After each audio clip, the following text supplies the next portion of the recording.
Subscribe करें जय गुरुदेव अमरवाणी। परम संत बाबा जय गुरुदेव जी महाराज की भविष्यवाणी आप लोग देखिए इस वीडियो में। अभी तक चैनल को सब्सक्राइब नहीं किए हैं तो जल्दी से चैनल को सब्सक्राइब कर ले। हमारी वीडियो सबसे पहले देखने के लिए बेल आइकन बटन को प्रेस करें। देश को सुधारने वाली शक्तियों का अवतार हो गया है और आगे वो आपके सामने आएंगी और परिवर्तन कर देंगी। इसलिए अपने बचाव का रास्ता आपको अभी से निकाल लेना चाहिए। मैं आपको यह बता दूं कि इन माताओं के गर्भ से कुछ ऐसे बच्चों का अवतार हो गया है जो आपको सीधा करेंगे। उनका संकेत आपको हर प्रांतों में मिलेगा। उन बच्चों में कुदरती दैवी शक्ति अभी मौजूद है और वक्त आने पर प्रकट हो जाएगी। उन शक्तियों का पूरा समाज एक पूरी नाटकशाला उतरी हुई है जो यहां काम करेगी। समय की प्रतीक्षा उनको भी है और समय की प्रतीक्षा मुझको भी है। इसलिए होश में आ जाइए। इधर आकर पहले से अपने को संभाल लो ताकि उन शक्तियों से टकराव ना हो जाए। परिवर्तन के लिए महान आत्माओं का एक जत्था पैदा हो गया है। वे योगी, तपस्वी, त्यागी, पवित्र आत्माएं हैं। काम तो वे जरूर करेंगे जब आ गए हैं। पहले सबको बता देना है। पहले भी ऋषियों, मुनियों, महात्माओं ने पहले ही बता दिया था। सबको आवाज लगा दी थी। विश्वामित्र ने राम लक्ष्मण को निकाल लिया था। ऐसे ही मैं भी उन वीरों को निकाल लूंगा। एक आवाज उठेगी कि तुम किधर छिपे हो। वंशी विगुल बजते ही कुदरती जागृति उनमें आ जाएगी। फिर वे एक बारगी होश में आ जाएंगे। अवतारी शक्तियों ने जन्म ले लिया है। उनका काम है बिगड़ी हुई व्यवस्था को ठीक करना। उन्हें वक्त के संत सतगुरु के आदेश का इंतजार है। आदेश मिलने पर वो अपना काम शुरू कर देंगी। फिर परिवर्तन हो जाएगा। अवतारी शक्तियां राम के लोक की, कृष्ण के लोक की, स्वर्ग बैकुंठ लोक की यहां तैयार खड़ी हैं। उनका काम है अधर्मियों का विनाश करके धर्म की स्थापना करना। ये शक्तियां पृथ्वी पर अवतरित सत्य पुरुष के आदेश की प्रतीक्षा कर रही हैं, क्योंकि बिना उनकी मौज के वे कुछ नहीं कर सकती। जिस दिन आदेश होगा अवतारी शक्तियां परिवर्तन कर देंगी। फिर कलयुग विदा होगा और सतयुग आ जाएगा। जो अवतारी शक्तियां आ चुकी हैं वे पूर्ण शाकाहारी हैं और चरित्रवान हैं। बहुत से बच्चे अपनी शिक्षा समाप्त कर चुके हैं और बहुत से अपनी शिक्षा समाप्त करके विद्यालयों से निकलने वाले हैं। कुछ दिनों में वो महान आत्मा इन बच्चों को संगठित कर लेगी। फिर वे बच्चे क्या काम करेंगे यह वक्त बताएगा।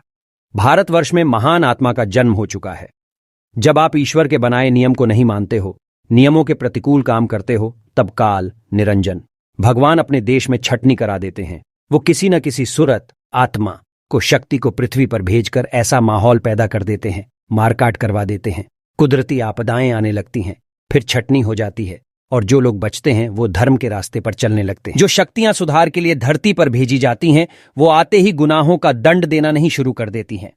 पहले वो अपना संदेश सुनाती हैं, खुदा का पैगाम सुनाती हैं, आपको हर तरह से समझाती हैं। मान गए तो ठीक और नहीं तो फिर वो महाभारत करा दें, लंका जला दें, कुछ भी करें। महाभारत 5000 वर्ष का ही तो है।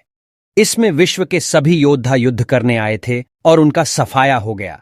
इतना ही नहीं, जो बचे खुचे 56 करोड़ यदुवंशी थे उनका भी सर्वनाश हो गया।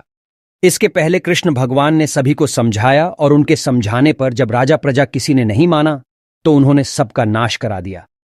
शक्तियां तो जिसका निरंजन का राज्य है उसी का हुक्म बजाती हैं। जब जब आबादी बढ़ती है तब तब ये शक्तियां समझा बुझाकर सही रास्ते पर ले आती हैं और अगर नहीं मानते हैं तो उनका संहार कर देती हैं। लेकिन संत महात्मा बार बार समझाते हैं, बचाते हैं।